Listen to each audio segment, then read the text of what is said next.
মই এতিয়া হালধীয়া কাপোৰ পিন্ধি আছো আৰু এইমাত্ৰ খুলি দিলো তো তাৰ মানে কি হ'ল মোৰ যোনটো ৰূপ আছে সেইটো চেঞ্জ হৈ থাকিব পাৰে গৰম লাগিলে মই এইটো খুলি দিব পাৰো ঠাণ্ডা লাগিলে আকৌ পিন্ধিও ল'ব পাৰো এতিয়া মই চোলাটো খুলি কেনে বহিলো কিন্তু কি হ'ল মইতো ময়ে আছো ন তো সেই একেদৰে আত্মা কি হৈছে চৰাচৰ জগতত নিত্য হৈ থাকে 21 নম্বৰ শ্লোকত কি কৈছে যে আত্মা অবিনাশী নিত্য চৰাচৰ সদায় একে থাকে যেনেকুৱা মই একেই আছিলো কাপোৰ সলনি কৰাৰ পিছতো 22 নম্বৰ 23 নম্বৰ আৰু 24 নম্বৰ শ্লোকত কি কৈছে আত্মাৰ যিবিলাক গুণ আছে যেনেকুৱা আত্মা অমৰ আত্মা অস্ত্ৰৰে কাটিব নোৱাৰি জুইৰে পুৰিব নোৱাৰি পানীৰে জিকাব নোৱাৰি সেই গুণসমূহৰ কথা কৈছে আৰু কি কৈছে যে আত্মা মানেনো কি সেইখিনি বস্তু আমি এতিয়া চাই আছো যে আত্মা মানে আচল অৰ্থত কি বস্তু আত্মা তত্ত্ব মানে হৈছে প্ৰকৃতিৰ সেইটো শক্তি যি শক্তিৰ দ্বাৰা আমি জীয়াই থাকো যি শক্তিৰ দ্বাৰা আমি শান্তি অনুভৱ কৰোঁ যি শক্তিৰ দ্বাৰা আমি চলি আছো এই যে মই নাচি আছো এই যে মই এনেকে দি আছো তো এইটো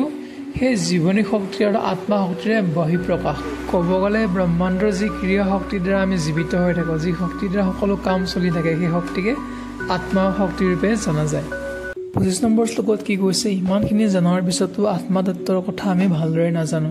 এই যে মোৰ দেখিছে এবাৰ মুঠৰ মাথাৰ ওপৰত লৈছো এবাৰ গাত লৈছো তো কি হ'ব এনেকৈ আত্মা তত্ত্বই মানে নিজকে লুকাই ৰাখে আমি প্ৰকৃতিকে দেখা পাওঁ আত্মা তত্ত্ব ইমান সহজে আমি গম নাপাওঁ তো সেইকাৰণে কৈছে যে গোটেইখিনি জানিও আত্মা তত্ত্বৰ বিষয়ে মানে কনফিউজ হৈয়ে থাকে 26 নম্বৰ শ্লোকত ভগৱান শ্ৰীকৃষ্ণ আত্মা তত্ত্বৰ যোনটো চাইকেল জন্ম মৃত্যু জীৱন এই চাইকেলটোৰ কথা কৈছে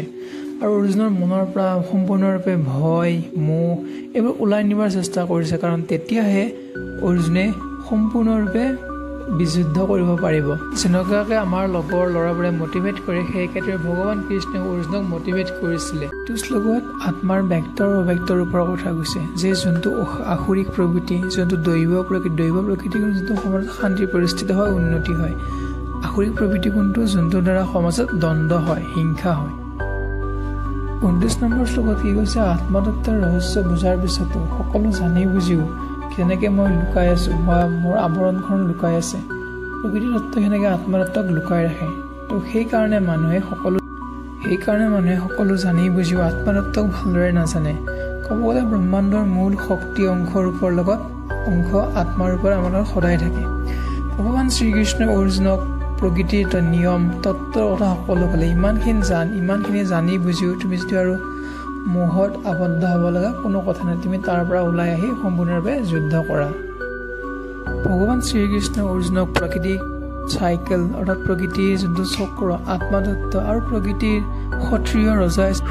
ৰজা হিচাপে যুদ্ধ ধৰ্মৰ কথাও কৈছে অৰ্থাৎ সকলো ফালৰ পৰা ভগৱান শ্ৰীকৃষ্ণ অৰ্জুনক মটিভেট কৰিব চেষ্টা কৰি আছে আমাক প্ৰকৃতি দিয়া কামটো হৈছে আমাৰ ধৰ্ম আমাৰ কৰ্তব্য যেনেকুৱা ষ্টুডেণ্টৰ কাম পঢ়া মোৰ কথা হৈছে যে মই ভালকৈ আপোনালোক সহজ ভালকেইটা বুজি